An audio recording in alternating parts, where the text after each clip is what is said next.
community service, and that was the end or the beginning, depending on which way you look at it. Please speak to each of them individually. Why would they want to serve someone or something other than their own narrowly defined self-interest? What might they expect to get out of it if they did? You meet the most amazing people. Spending that afternoon a week or so ago with two people who'd been homeless on the streets of Los Angeles for years and years and years was a really eye-opening kind of afternoon. I've done it before. I haven't done it for a while. I work really hard to make things better for homeless people, but sometimes you get so disconnected from the people that you're trying to serve because you're working in policy or you're working at the organizational level. You don't get a chance often to connect with folks who've actually lived it or are living it. That reward of hearing from people directly and working with them directly. And then you meet the most amazing people who are in public service or in community service for the most wonderful reasons in the world, and you learn from them, and you say, oh my gosh, look how much you've just taught me, and you listen to what they have to say. So what do you gain? You gain a whole lot more than you ever give. I'm going to step out of the box a little bit now. Most of the questions I've asked you are the kinds of questions that you might expect that I would ask. Let's pretend for a moment that I could give you an ironclad guarantee of success, 100%, for whatever your next project is. What would you attempt? It would be to put into place, first in the U.S. to gain the will, and then in the world, a system where people can where there's enough housing to sustain people. And when people fall out of housing, it's for issues. I mean, I'm not going to solve domestic violence, and I'm not going to solve ill health, but that there's a real safety net. Don't we owe it, since we're smart enough to figure this stuff out, don't we owe it to everybody else to fix it? We know how to do it. It's not an issue of knowledge, it's an issue of will. Let's pretend for a moment that all 7 billion of us are going to watch this video. What would you say to us? Get our act together. It's as simple as that. We have to develop that will. What did Rodney King and we all have to get along. Who are your heroes? Oh, I have so many heroes. Again, it's like movies. So Joan of Arc, she stood up and she lost her life for something she believed in. Christ, whether he was the Son of God or not, stood up for something that he believed in. And he got knocked out for it. And he got knocked out for it. And maybe a lot of people have gotten knocked out for things they believed in. But at least they had the courage to step up and stand up for what they believed in and not weasel their way out of things. Is it better to die in your warm bed when you're 86, or is it better to be murdered for standing up for what you believe in, like Dr. King? I went right to Dr. King when you said that. I believe it's better to stand up for what you believe in and help other people make changes in this world and in this human race that we are all a part of, and suffer the consequences of that. Now, having said that, and you look around my beautiful house and the life that I have, it makes me feel quite hypocritical that I have not done that. Churchill, that's somebody that I look to, and the things that he was able to do to take a nation through a war. I look at Roosevelt, Franklin Roosevelt, and the things that he did, and he was roundly criticized of helping move this country out of a depression. Thank you so much for taking the time and effort to meet with me. It was fun. It's fun to kind of think and reflect on some of the questions that you ask about why I do certain things and why I'm involved in what I'm involved in. It makes me reflect when sometimes I move so quickly I don't take time to reflect about what's important. I think that's important.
you for taking the time to meet with me today, Peggy. Please tell us your full name and a little bit about where you were born and your family of origin. Okay, my name is Margaret Rhodes Fawcett Edwards, commonly known as Peggy Edwards. I was born in Neenah, Wisconsin. I lived in southern Illinois until I was about 11 and moved to Redlands, California with my family and lived there through high school.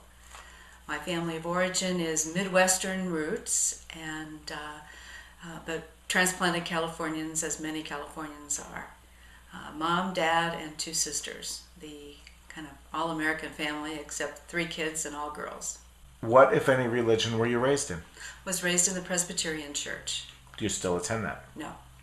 Do you attend any church? Please tell us about your post-secondary education.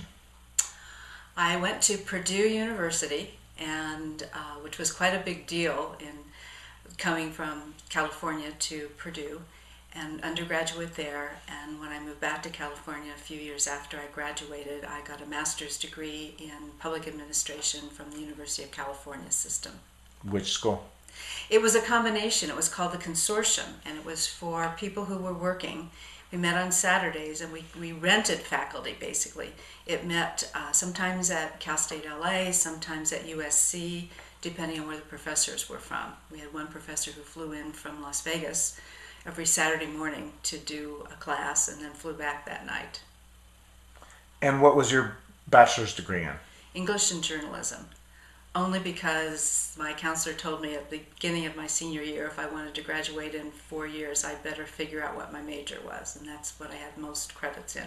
Are you thinking about any further post-secondary education? I have always toyed with a doctorate. In? Always.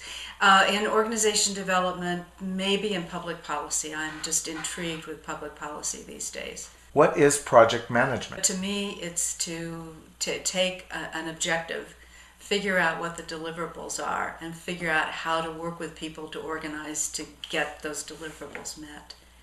And that could be a large project or a small. Why does it matter to John Q. Public?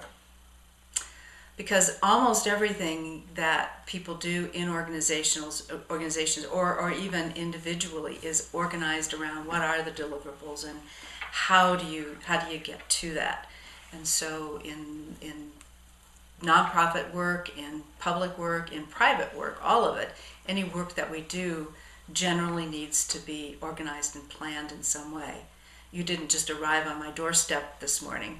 You made contact, you organized it in a way that I knew what to expect. So you have a project that you're working on, and you know what your end goal is. It occurs to me that project management is something that would help our society if everyone learned it. Absolutely. 2 things that I think that we don't learn at whatever level of education that we go into. At least two things that nobody ever teaches. One is how to manage a project, and I'll come back to that in a second. The other one is how to attend, participate, and lead meetings. In organizational life, you spend hours and hours and hours in meetings, and when I work with people in meeting management, you figure out, the first question if you ask is how many of your meetings are productive? And the answer is an abysmal low number. Mostly it's a frustration to come out of a meeting and either number 1, not have accomplished what you were there for in the first place, or number 2, come out with a different set of what we thought we accomplished, and then go out and talk about to other people, this is what we agreed on, and someone else says, this is what we agreed on, and they're not the same thing. Or to sit there and spin your wheels. And that happens a lot. Oh, it happens a lot. And you're sitting there thinking, why am I in this meeting? Why am I wasting my time? Or not even thinking about the meeting, but thinking about what else you could be doing if you were out someplace else. But you have to be in the meeting because it's mandatory. It's expected. By your position, by your job, whatever it is, right? Project management is something that could be taught in elementary school? I have spent a number of years as a strategic planner, and my retired business partner is managed projects her whole career. When people ask us where we learned strategic planning, we always say we learned it in the Girl Scouts. And if you think about it, that's the kind of skills that young people can learn through scouting, through schools. It should be taught in the schools. If you were on a camping trip and you didn't make a good checklist and you didn't follow through. You might and be have hungry. You could be hungry, or you could have nothing to start that fire, or you could have nothing to sleep in. Your tent could be just in pieces. Soaking wet. What is strategic planning as opposed to project management? That's figuring out what those deliverables are for each project. So strategic planning is really thinking long term, thinking what are the longer term deliverables or outcomes? What is it you want to achieve? And then how do you get there? It also really involves what are the longer term goals? If you think about it, it really is, what's the vision? What do we want to achieve? What do we want to become? And then the mission, what is it we deliver? And then how do we get to both of those? How do we deliver the mission? And then how do we achieve that? What is organizational development? Organizational development is I guess, and think about those two terms together, it's really how an organization functions internally, how it works together. I'm working with 2 organizations right now, about half time with each. The development stage of each of those is at a totally different place. It involves culture, it involves making sure that you have the right resources, but mostly it's how does it function, how does it work, and how does it grow and learn from lessons. The learning organization, if you will. What does employee engagement mean? How much do you love your job? If you think about engaged people in organizations that are engaged, they behave, they perform, they do things so much differently than people who are not engaged, people who just go for the paycheck or put their time in. I've seen people in my career that were retired at age 45. They weren't giving, they weren't growing, they weren't learning, and I don't understand really why. And they worked for 20 more years. And they have at least 20 more years, probably even 30 now with retirement being what it is. So they have a long time to go, but they're retired on the job. So if you have the luxury, and I have to qualify that, if you have the luxury of being able to seek out a job that really engages your head as well as your hands, that's what I push people to do. A lot of people don't have that luxury. I totally understand that. That's the kind of work that I do, is working with people who don't have that luxury now. But how you can help them work towards a place where they do have that luxury. Is that to work towards transitioning to another position? Yes. Or work towards getting excited about what they're doing? Oh, it could be both. It could be both. Because you can take the current job that you're in, and if you have enough guts to make some things change to work for you, then I think you can turn your job into something that engages you.